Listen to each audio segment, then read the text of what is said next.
नमस्कार, मी विजय जगताप. संपूर्ण महाराष्ट्राला हादरून सोडणाऱ्या विषारी दारू दुर्घटनेचा प्रकार काल पुणे आणि पिंपरी चिंचवड शहराला काल मोठा भयंकर हादरून सोडणारी घटना घडलेली आहे. यामध्ये एकूण 18 जणांचा बळी गेलेला आहे. काल संपूर्ण महाराष्ट्रात या घटनेचे पडसाद उमटले आणि संपूर्ण खासदार आमदार मंडळींसह सामाजिक कार्यकर्त्यांचा ओघ आणि रीग फुगेवाडी परिसराकडे लागली. या संदर्भात आज आपण नेमकं जाणून घेणार आहोत, ही जी विषारी दारू दुर्घटना घडली या संदर्भातली नेमकी पाळेमुळे काय, नेमकं प्रकरण काय आहे. नेमकं या संदर्भात शिवसेनेच्या युवा सेनेचे पदाधिकारी निलेश हाके, जे या ठिकाणी फुगेवाडी भागात ते स्वतः सामाजिक कार्यकर्ता, स्वतः तिथले ते पदाधिकारी आहेत आणि त्यांचं त्या ठिकाणी वास्तव आहे.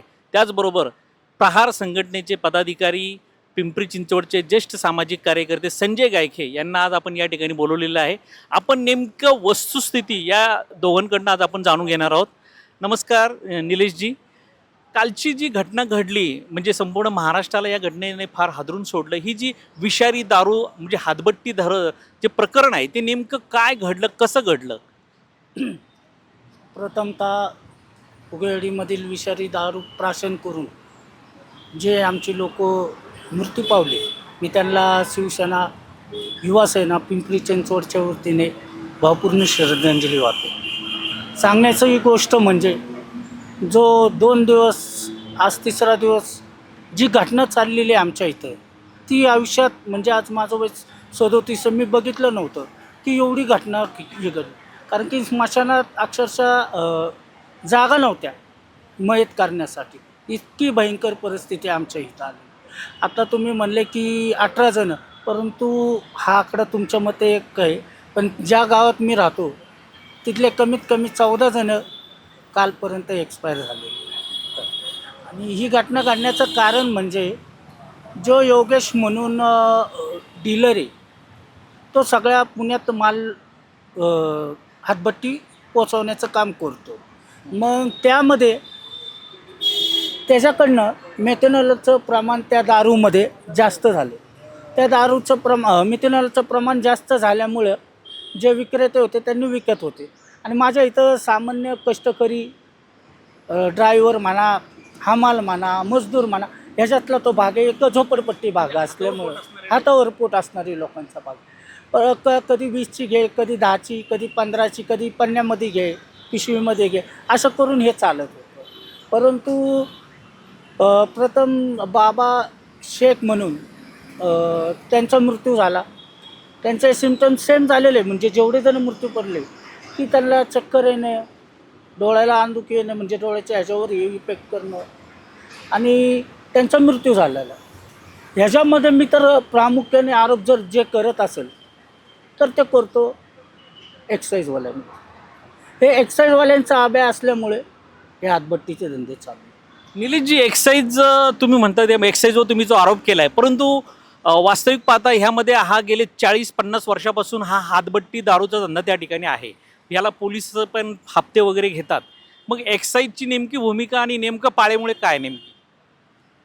बरोबर प्रश्न विचारला तुम्ही, की आज जरी तुम्ही एक 30-40 वर्षापासून हा धंदा चालू असला तर तुम्ही एक्साईजवाल्यांना विचारा की तुम्ही ह्या धंद्यावर 30-40 वर्षात किती वेळा रेड केल्या. आणि दुसरी गोष्ट तुम्ही पोलिसांना विचारा, कारण की त्या धंद्यावर रेडच करायचे, पोलिस रेड करायचे. परंतु ह्यांना एक्साईजवाल्यांचा आबा येतो होतं. आज उरुळी कांचनपासून दारू आली, उरुळी कांचन येरवडा मार्गे दापुडीत आलेली. मग एक्साईजवाले काय करत होते, कशामुळं करणं? सांगण्याचा एक किस्सा सांगतो. एक 4 महिन्यापूर्वी अशाच प्रकारच्या समस्येबाबतीत दापुडीतली, सांगवीतली ताडीची दुकानं 2-3 व्यक्ती मेलेले होते. आणि त्या ताडींच्या ह्याच्यासाठी मी स्वतः निवेदन दिलं होतं इथं अधिकाऱ्यांना की तुम्ही कारवाई करा. आज 4 महिने आले, त्या अधिकाऱ्यांनी काय कारवाई केली? पोलीस अधिकाऱ्यांना तुम्ही निवेदन? एक्साईजवाल्यांना. इथं बाबा केमिकलयुक्त ताडी विकली जाते. दापडी सांगवी परिसरात केमिकलयुक्त ताडी विकतोय, तुम्ही कारवाई का केली? त्यांनी म्हणले की आम्ही सॅम्पल घेतलेले, आम्ही टेस्टला देऊ, ते 6 महिन्यांनी येईन, वर्षांनी. 6 महिन्यात, वर्षात मग हे किती लोक निष्पाप जातात? त्याच्यानंतर मी काय केलं, मला माहिती आहे की एक्साईजवाले गेंड्याची कातडी झालेली आहे. यांना कुठल्या तरी मोठ्या यांचा आशीर्वाद असल्यामुळेच हे असं वागतात ना. मग मी FDA कडे तक्रार केली. FDA वाल्यांनी त्यांचं सॅम्पल घेतलं, टेस्ट झाला. आज 1 महिना झाला, अजून त्यांच्याही रिपोर्ट आलेले नाही की बाबा ह्याच्यात किती केमिकल मिक्स झालं, कशी आहे निकृष्ट दर्जाची ताडी. म्हणून आता बघू 1-2-3 दिवसात, नाहीतर हा प्रश्न मी FDNचे नवीनच आलेले धाडसी अधिकारी मुंडे साहेब यांच्याकडे मांडू.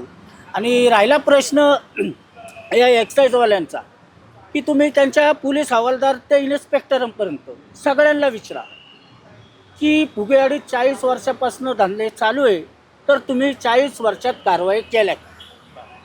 आणि हाच जर प्रश्न तुम्ही पोलिसांना केला तर ते दाखवतील ऑन रेकॉर्ड एवढे आम्ही कारवाया केल्या. मी हा भेद नाही करत, परंतु एक्साईजवाल्यांचा पाठिंबा असल्यामुळे या पिंपरी चिंचवडमध्ये, मी फक्त फुगेवाडीचे, अख्ख्या पिंपरी चिंचवडमध्ये अवैध धंदे चालू आहेत. निलेशजींनी एक्साईजवर या संपूर्ण प्रकरणाचा आरोप ठेवलेला आहे.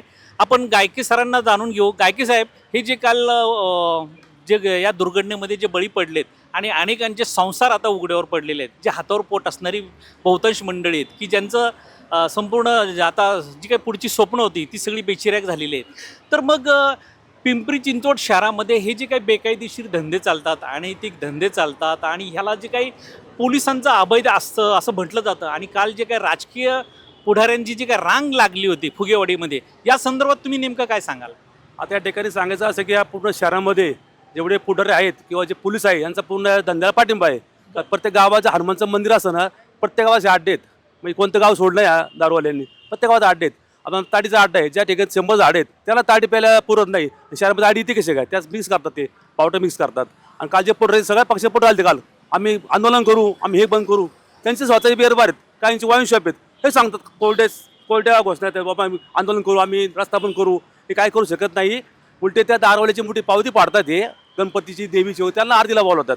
याचा अर्थ काय, सगळे सामील आहेत, हे वरपासून खालीपर्यंत. आणि प्रत्येक चौकीला स्टेशनला एक पोलीस असतो, त्याकडे यादी असते, भावा किती दारूचे धंदे, किती अड्डे आहेत, काय काय धंदे, सगळं यादी असते. अशी यादी मंत्र्याची पीकडे असते. तो पण त्यांना पैसे पोचत नाही, तो पण धंदे पण करत नाही. कोणी माझ्यासाठी कोणी तक्रार केली तरी मला बाहेरनं फोन येतात, धमकी मला कोण देऊ शकत नाही, तर मी पण प्रहारचा कार्यकर्ता आहे, त्याला माहिती. पण काय बाकीचे गरीब कार्यकर्ते त्याला धमकी देतात. ते आजूबाजूच्या महिला तक्रार घेतात, धमकी देतात, तुमच्या नवऱ्याला मारू आम्ही. त्यामुळे सगळं पुढं कोणी असं येत नाही त्या बाबतीत. आणि पोलिसांना तर पैसे पाहिजेच, त्याला पगार कमी, तर त्यांना परवडत नाही. पेट्रोल त्यांचं स्वतःचं पेट्रोल घालायला लागते. त्यामुळं वरिष्ठ अधिकारी म्हणतो, बाबा तू बघ तिकडं आहे का, मला एवढे पैसे आणून दे. त्यांची पण काय चूक नाही पोलिसांची, त्यांचे पहिले पगार वाढवा, तर धंदे हे कमी होतील. बरं संजयजी, आता निलेशजींनी आरोप केला की ह्याला एक्साईज जबाबदार आहे. तुम्ही म्हणता की ह्याला पोलीस आणि राजकीय व्यवस्था ही जी काही जबाबदारी, परंतु ज्यांचे संसार उघड्यावर पडले, ज्यांचं हातावर पोट असलेली मंडळी आहेत, आता त्यांचा वाली कोण, म्हणजे त्यांना जबाबदार कोण? कारण की व्यवस्थेने तर सगळं चिरडून टाकलेलं आहे. बरोबर. मग ह्याचं जर सगळा पर्दाफाश करायचा असेल तर नेमकं काय सुधारणा केली पाहिजे, काय वाटतं तुम्हाला? आता ह्या पुढाऱ्यांनी प्रत्येक पोलिसांना बाबा एक दहशत दिली, बाबा इथं या ठिकाणी आपण धंदे पूर्ण बंद कराय. तुम्ही बंद नाही का, स्वतः बंद करू आम्ही. तुम्ही मत मागता पण त्या गल्लीत फिरता, तुम्हाला माहिती आहे दारूचा अड्डा इथं आहे, इथं ताडीचा अड्डा सगळ्या पोटराला माहिती आहे. मत मागते कसं वाटतं. आणि स्थानिक पोटरे कालच्याला इथं भरपूर आमदार आले नाही, काल आले पण कालच्याला या लोकांना भेटा. कारण त्या लोकांचा प्रश्न आता वाढलेला आहे. त्यांची लहान लहान मुलं आहेत, घरी वयस्कर मंडळी आहेत, हातावर यांचं पोट होतं. बिचारांना दारू झालं पहिला परवडत नाही, कारण वाईन शॉपला दारू महाग आहे. आणि जर रोडला पहिला पोलीस कारवाई करतात, त्यामुळे त्याला ते दारू पिणं भागायचे. दारूचे रेट कमी केले पाहिजे, तर गरीब जनता दारू झुड पिऊ शकते ना. ते करत नाही. यांना टॅक्स पाहिजे, त्यांना कर पाहिजे, सगळं पाहिजे त्यांना. पण ह्याच्या विचार करा पाहिजे ना सामान्य जनतेचा. त्यांची थोडी व्यवस्था काही केली पाहिजे. पूर्वी खेड्यापाड्यात दारू दारू मिळायची, भातभट्टी दारू चालू पाकाची बनवायची. आता हे मिक्स आल्यामुळं, ऑइल टाकल्यामुळं, मिथून टाकल्यामुळे त्याला त्रास होणारच. तो त्या पद्धतीने पोलिसांनी ते लक्ष दिलं पाहिजे, पोटाने लक्ष दिलं पाहिजे. आणि जे सामाजिक कार्यकर्ते गल्ली त्यांनी लक्ष दिलं पाहिजे. निलेशजी, ही जी दुर्घटना घडली, आता तुम्ही त्या ठिकाणी प्रॉपर व्यवस्था त्या ठिकाणी राहायला पण आहात. ॲक्च्युली ही जी काही परिवार आहे, हे जी काही कुटुंब आहेत, जे आता त्यांचे संसार उघड्यावर पडलेले आहेत, वास्तविक ह्या कुटुंबांची पार्श्वभूमी काय, म्हणजे त्यापैकी अनेकांना तुम्ही ओळखता असं तुम्ही पाठीमागे म्हटलेलं पण आहे. मग नेमकं हे हातभट्टी धंद्याचं ते काही जे काही व्यवसाय आणि ही या लोकांची वस्ती आणि ह्यांचा जो दिनक्रम आणि हे एकूण चक्र कसं होतं नेमकं म्हणजे आता काही जण त्यात ड्रायव्हर होते, काही जण हमालीचे काम करायचे, काही मजदूर, काही लोक बिल्डिंगचे वॉचमॅन होते. ह्याच्यात असे काही तरुण मुलं गेलेली की त्यांचं पोकळी त्यांच्या घरात कोण भरू शकत नाही. 2-2 मुलांचे वडील गेलेले, त्यांचीही पोकळी कोणी भरू शकत नाही. आणि कालच जेव्हा म्हणजे 2 दिवसापासून मी खासदार बारणे साहेबांच्या संपर्कात होते, ते कंटिन्यू मला सांगत होते की आणि डीन वाबळे सर त्यांच्याही ते कॉन्टॅक्टमध्ये होते. काल ते आले, अधिकाऱ्यांशी भेटले आणि अधिकाऱ्यांना मी जे सांगितलं त्यांनी बोललं. त्याच्यानंतर मी बी आपणला विनंती केली की ही पोकळी भरून निघणार नाही यांच्या कुटुंबाची, जे यांचे कुटुंब वाऱ्यावर गेले. तेव्हा आपण सांगितलं मी स्वतः मुख्यमंत्री महोदयांना हे करून त्यांना आर्थिक मदत करण्याचं काम करू, असं बारणे साहेब आम्हाला बोललेले. म्हणजे खासदार साहेबांनी जे काही आश्वासन दिलं आणि एकूणच आता आपण पाहूया नेमकं काय होतं ते. संजयजी, मला एक प्रश्न विचारायचा आहे की या शहरामध्ये म्हणजे या महाराष्ट्र शासनाने गुटख्यावर बंदी आणलेली आहे, तरीही शहरामध्ये अशी एकही पानटपरी नाही की ज्या ठिकाणी गुटखा मिळत नाही. आणि यामध्ये कोण सामील आहे याची तुम्हाला सामाजिक कार्यकर्ते म्हणून कल्पना आहे. म्हणजे एक उदाहरण द्यायचं झालं तर आपण जो आनंदनगर झोपडपट्टीची परिसर आपल्या शहरामध्ये आशिया खंडातली दुसरी झोपडपट्टी म्हटली जाते, त्या आनंदनगरमध्ये एकूण 53 पानटपऱ्या आहेत आणि 53 पानटपऱ्यांमधनं प्रत्येकी दर आठवड्याला 300 रुपयाचा हप्ता पोलीस घेऊन जातो. म्हणजे आनंदनगरमध्ये एकट्या 53 टपऱ्याचा संपूर्ण शहराचा विचार करा की एकूण किती प्रमाण असेल गुटखा बेकायदेशीरपणे मिळण्याचं. त्याचप्रमाणे हातबट्टी असेल, आता निलेशजींनी सांगितलं त्याप्रमाणे ताडीचं पण भयंकर मोठ्या प्रमाणात आहे. आणि हे असं असताना मग विनयकुमार चौबे असतील जे आपल्या शहराचे CP आहेत, मग हे म्हणतात की आम्ही सगळी कायदा सुव्यवस्थेची घडी लावलेली आहे. मग नेमकं घडी लावली की घडी विस्कटवली, काय नेमकं तुमचं काय आरोप आहे त्यांच्यावर? आता गुटखा म्हणले की स्थानिक पोटाला जास्त गुटखा लागतोय. बाकीच्यांचं काय, बाकीचे खाणारच येते. टपऱ्याचा टपऱ्या यांच्या जवळच्या माणसाचे ना, टपऱ्या चावला काय सामान मारून नाही, त्याचं पोटाला का त्याचा पोटाचा हात असतोय, त्यावेळेस टपरी चालू शकत नाही. आणि ह्या जेव्हा ही कारवाई होती, सुटी कारवाई होती, आणि जेव्हा दारूच्या अड्ड्यावर कारवाई होती, एक्सामध्ये कारवाई करतात ती बोगस कारवाई असते. एक पंटर पकडायचा, त्याला पंटरला 1000 करायचा, ते गावचं कॅन दाखवायचं, त्या डोक्यात ठेवायचं, ते मिरून काढायचे आणि दाखवायचं आम्ही कारवाई केली. मग अशा पद्धती कारवाई करतात. गुटख्याचं असं गुटख्याचं गुटखा प्रत्येक टपरी हप्ता आहे आमचा, प्रत्येक महिन्याला पोलीस येतो टू व्हीलरवरती आणि हप्ता घेऊन जातो. सर्व लोकांनी पाहिलं, परवा पाहिलं, स्वतः पाहिलं मी. पण आम्ही जर तक्रार केली तर आमच्या मागले एक भुंगाला होते, ते हा काय करतो, ह्याचा काय धंदा, लगेच आमचं चालू करतात ते त्रास आपल्याला. त्यामुळे आम्ही लोक पुढे असं लोक पुढे येत नाही शक्यतो अशा घटनेमुळे. आणि टपऱ्या चालणार, त्याचा धंदा होणारच नाही. शाळेसमोर टपऱ्याला बंदी आहे गुटखा विकाय, इथे गुटखा मिळतोय, याचा अर्थ काय? सगळे लागे बांधे सगळ्यांची, आणि वरपर्यंत खालीपर्यंत सर्वांचे लागे बांधे, एकटाच नाही कोणाचे नाही. आणि यात कोणी सगळे जबाबदार आहेत, पोलीस हे, पोटारी हे, स्थानिक नागरिक पण त्यात जबाबदार आहे. कारण नागरिकांचं कर्तव्य ना आपण तक्रार केली पाहिजे. तुम्ही घाबरता, चला तक्रार करत नाही, मला भीती वाटते, मग मरत लवकर तू काय तुझी गरज आहे देशाला? मग आपल्या तक्रार करतो ना, पुढे आम्ही कोणाला घाबरतो, आम्ही तक्रार करतो सगळं ना. मी साथ नाव सगळ्यांचं आम्ही. निलेशजी, तुम्ही एका मोठ्या राजकीय पक्षाचे पदाधिकारी आहात, जो पक्ष आता या महाराष्ट्र राज्याच्या सत्तेमध्ये पण सहभागी आहे. अशा पार्श्वभूमीवर आता सगळ्या राजकीय पक्षांनी काल तिथे भेट दिली.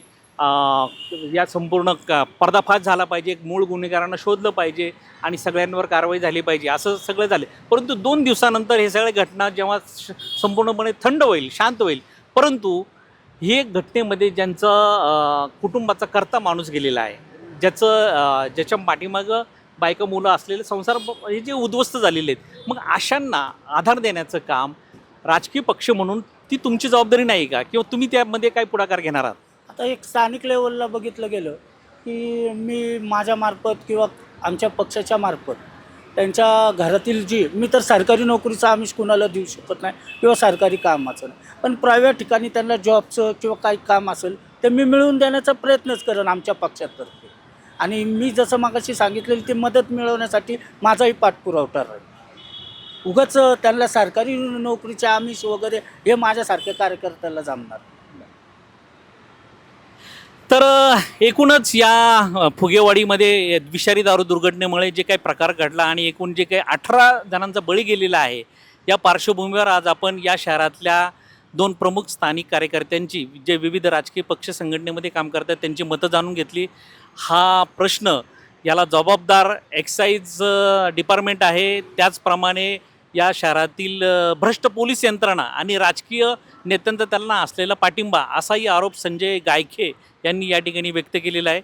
तर नागरिकांना माझी या ठिकाणी विनंती आहे की आपणही या संदर्भात आपली मतं, आपल्या भूमिका, आपल्याला काय म्हणायचं आहे की या संदर्भात नेमकं दोष कोणाला दिला पाहिजे, नेमकं काय केलं पाहिजे, काय सुधारणा केली पाहिजे, आपणही आम्हाला जरूर कळवा. धन्यवाद, आपण या ठिकाणी आलात आणि आम्हाला या ठिकाणी या चॅनेलच्या माध्यमातून हा प्रकरणावर उहापोह करण्याची संधी दिली. धन्यवाद.